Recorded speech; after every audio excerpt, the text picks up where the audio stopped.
Introducing Dolby Atmos music. Hear the songs as if you're actually there at the concert. Immerse yourself in an enhanced dome of music surrounding your head. Ooh, sorry Grandma, you won't get the Mormon Tabernacle Choir just quite yet in Dolby Atmos. Ah, but classical music, yes, this Grandma gets it. That's right, ladies and gentlemen, Dolby Atmos music will make you cry. Okay, stop. Yes, Dolby Atmos music is now available on Apple Music. This is true. But is it all hype and no substance? Is it just a gimmick? Is it a conspiratorial deception spawned by the deep state and the Illuminati? Well... movies. Music.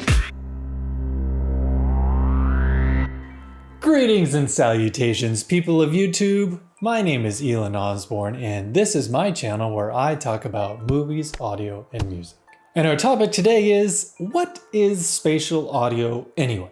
Well, I'm going to focus on listening to it on headphones in this episode. And what spatial audio is trying to do is trick your brain into thinking vocals, instrument, and other musical elements are coming from a more precisely placed position in 3D space around your head. You see, we as human beings are binaural creatures, meaning we listen to sound with two ears, as opposed to hedge fund traders who are not human beings at all. But even with only two ears, our brains can still precisely pinpoint the source of a sound.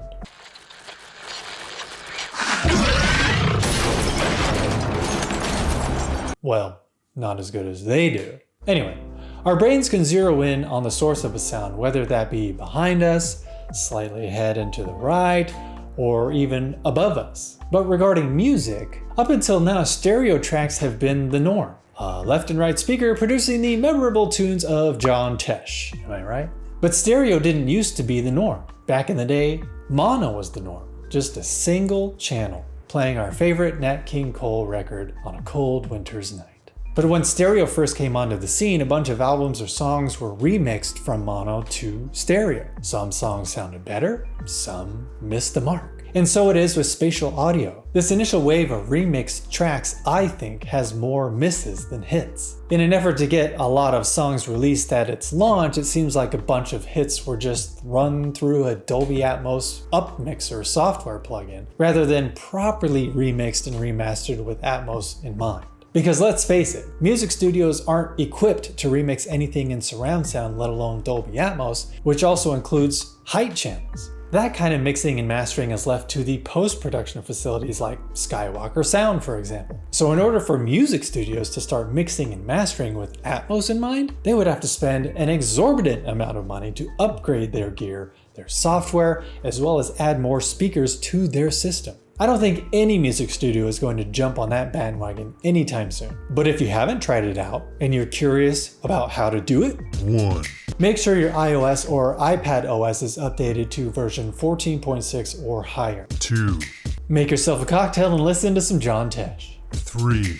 Then go to Settings, Music, tap on Dolby Atmos, and choose between having it switch on automatically, always on, or off. Although from my experience, it doesn't always kick in when it's set to automatic, even if a song is available in Dolby Atmos. So if you want to make sure it's on, I'd suggest choosing always on.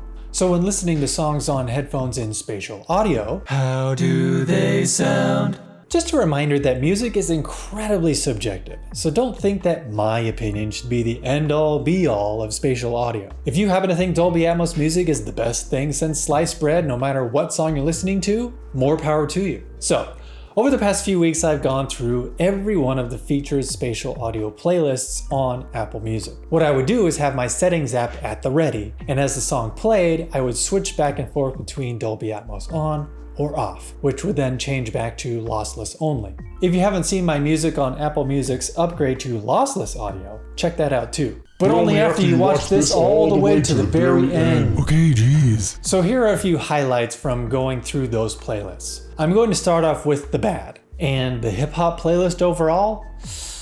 Bad. Yeah. Sorry, hip-hop fans. When you break down the arrangement of hip-hop tracks, there's not a lot of musical elements happening at once. You have your thumping bass, snare, or hand claps, hi-hat, maybe a synth pad or piano underneath your vocals. That's just 5 elements right there. But don't forget about those sections of the song where some of those are stripped away to add more impact when the beat drops back in. So throughout the song, you might have 3 to 5 elements playing at once, which is not a lot. And if you add more space to that, yikes. That's actually the opposite of what you want to do, since you want to keep that mix nice and tight, more intimate, you know? Wow by Post Malone sounds more subdued in spatial audio. The bass loses its punch, and his vocals sound a bit disconnected. And honestly, that's the result with just about everything in that playlist. It's the same with Mahogany by Lil Wayne. His vocals have this very interesting placement,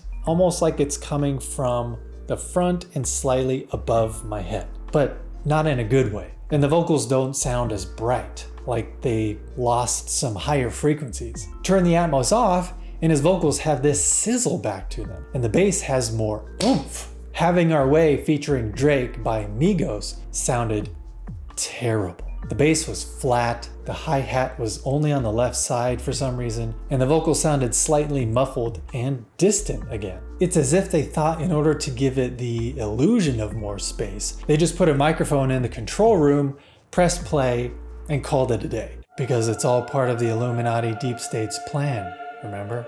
Rap vocals are supposed to hit you like right in the middle of the brain, not sound distant. I really wanted some of the songs to stand out, but it was the same result over and over again. But here's the silver lining. Your brain is resilient, so it's glaringly obvious when you switch back and forth, but if you listen to the playlist with Dolby Atmos always on, your brain just kinda gets used to it. So there's that. Neat. Moving on to rock, which was mostly bad. It just doesn't translate well, especially when there's heavily distorted guitars involved. What's My Age Again by Blink-182 immediately started off with a guitar like that sounded out of phase and slightly warbled. And at the chorus, when the distortion kicks in and heavier drums and cymbals crashing, forget about it. The guitars lost their presence, the vocals sounded way off in the distance, and the drums had no punch anymore. Because then I switched back to lossless. The vocals were right there, right in my face, guitars were right there, wailing in both ears, and the drums came back alive again. Weezer's Island in the Sun started off decently because the arrangement was more acoustic, which I will touch on in a minute. But once the chorus hit, the distorted guitars sounded off-putting. Same thing with Sugar We're Going Down by Fall Out Boy. That one took the cake for worst of them all in my opinion. This is my impression of the first 7 seconds of that song in spatial audio.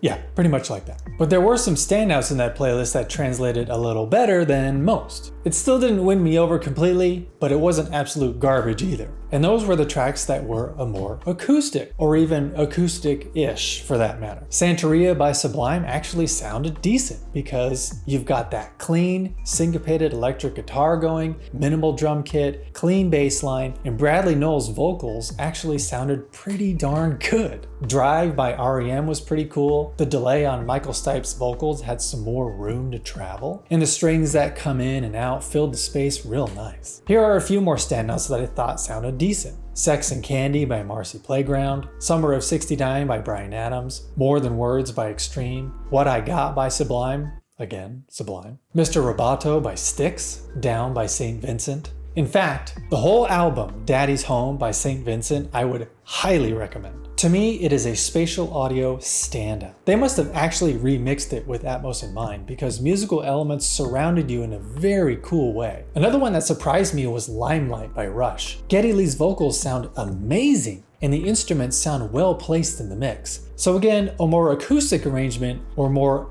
electronic or synth elements equals better suited for spatial audio. Moving on to pop.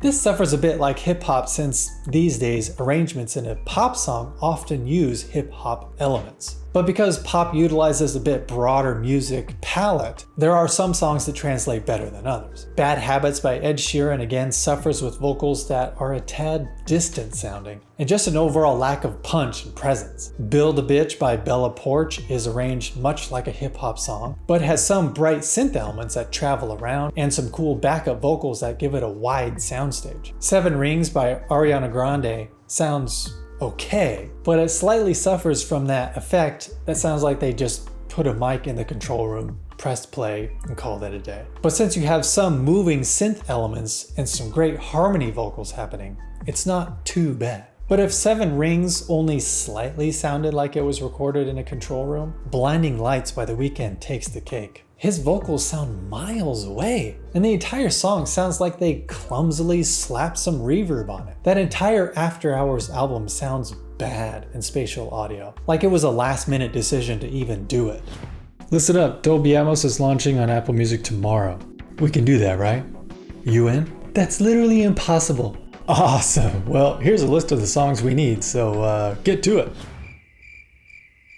Moving on to country. Now, I'm not a huge fan of country by any means, but sonically, it translates pretty well to spatial audio. At this point, can you guess what that is? You got it! You've been paying attention. Because country often utilizes a lot of acoustic arrangements. Slow Burn by Casey Musgraves is excellent, with its arrangement of acoustic guitar, banjo, violin, piano, even some synth pads underneath that travel all around your head. And there's this long reverb on her vocals that just hangs in the air that's got this really cool effect. It still suffers from a lack of presence and vocals that sound a bit distant compared to the lossless version, which I still like better. But because the arrangement is more acoustic, it's easier to swallow. But they're not all winners. Like Singles You Up by Jordan Davis. As soon as the chorus hits, the mix is way off, with the guitars overpowering everything else, drowning out the vocals, making you want to drown out the music altogether with some booze. Turning Atmos off makes it come alive again, and it sounds so much better. White Horse by Taylor Swift sounds pretty darn good. Again, a tad distant compared to its lossless counterpart, but still pleasing to the ear. Speaking of Taylor Swift, there is no folk playlist provided by Apple, so I'll just hit on this now. Am I the biggest Tay-Tay fan? No, because I'm the biggest John Tesh fan, remember? But her folk albums, Folklore and Evermore, are excellent in Dolby Atmos. I still prefer lossless, but for what it's worth, they sound great. A few more standouts were The Gambler by Kenny Rogers, How Do You Like Me Now by Toby Keith, and Ain't Always the Cowboy by John Party. Lastly, let's talk about jazz and classical. Instrumental music just works, plain and simple. The effect of widening the space gives the instruments more room to breathe. The placement of the instruments sounds more precise. With jazz in particular, it sounds more like you're in a club, listening to the musicians on stage. It's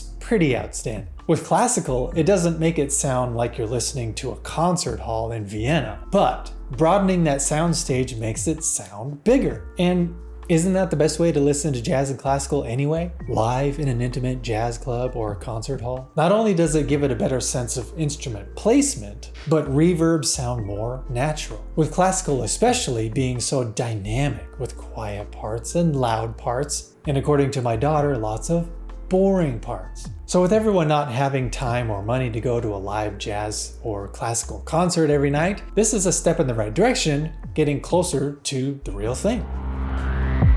So is Dolby Atmos a gimmick?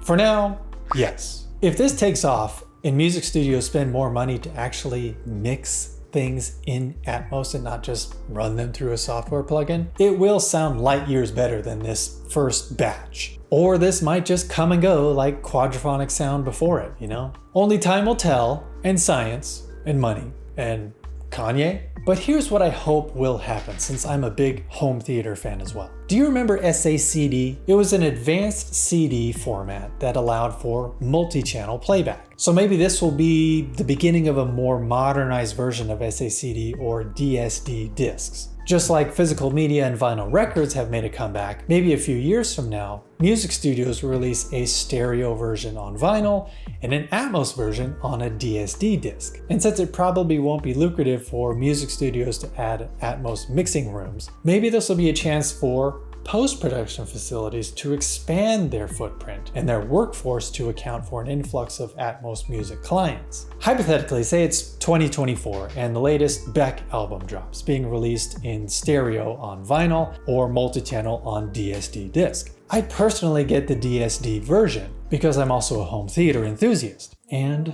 an American hero.